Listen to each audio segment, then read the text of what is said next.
qui a fait que le CNAPEST, par rapport aux autres, se démarque. Pourtant, il était présent hier à la réunion.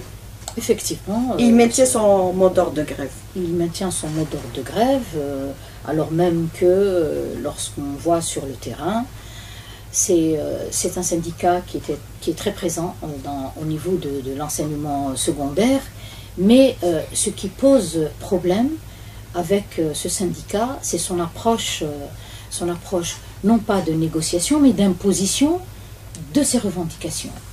Très honnêtement, je leur ai dit, ce n'est pas ça négocier. Négocier, c'est avancer sur des points, reculer sur d'autres, élaborer des priorités. Alors je peux vous dire que sur la grève qui avait été déclenchée en 2013, 34 revendications avaient été partagées par l'ensemble, pas simplement par eux. Les pouvoirs publics en auraient 32. Aujourd'hui, ils sont avec 12 revendications pour, disons, la coalition syndicale qui avait fait la grève le 10 et le 11, et le CNAPEST fait cavalier seul, parce que je pense qu'il a, dans ses présupposés, l'idée qu'il est, comment dirais-je, le plus représentatif sur la place. Alors j'ai moi sous les yeux les revendications, entre autres du CNAPEST, j'en ai aussi les autres.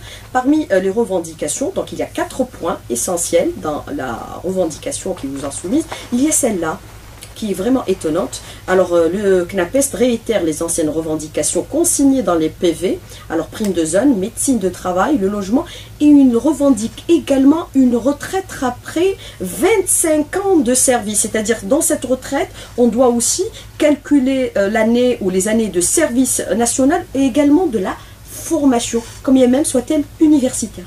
Ça veut dire qu'il partira à la retraite au bout de 18 ans de service, pratiquement. 15 ans de service. Eh ben, écoutez, il n'y a plus de limite à la revendication. Et quand vous considérez que ce point fait partie de la liste aujourd'hui et des points sur lesquels la grève est enclenchée, je crois qu'il faudrait aujourd'hui que la société puisse s'engager. La société a son mot à dire. Ils ne sont pas les seuls fonctionnaires. Ils ne sont pas les seuls à travailler. Même si c'est un emploi noble, et je n'arrête pas de dire que les enseignants sont les piles dorsales de l'école et du système éducatif. Mais il faudrait, à un moment donné, faire preuve de responsabilité et également faire preuve aussi de rationalité. Parce que au moment où on voit dans les autres pays que l'âge de la retraite est en train d'augmenter, en Allemagne elle est de 67 ans, ailleurs elle est 65, ici pour le corps enseignant, il est, comme vous dites, la revendication est à 25 ans de service. 25 ans, donc 18 ans pour les hommes qui auront fait... ça veut dire 42 ans, il est à la retraite, enseignant.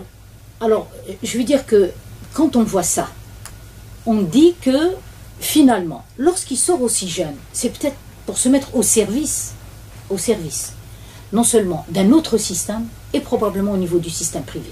Pour cette question et cette revendication, c'est refusé. C'est rejeté. rejeté. Ah non, moi je dis que c'est impossible.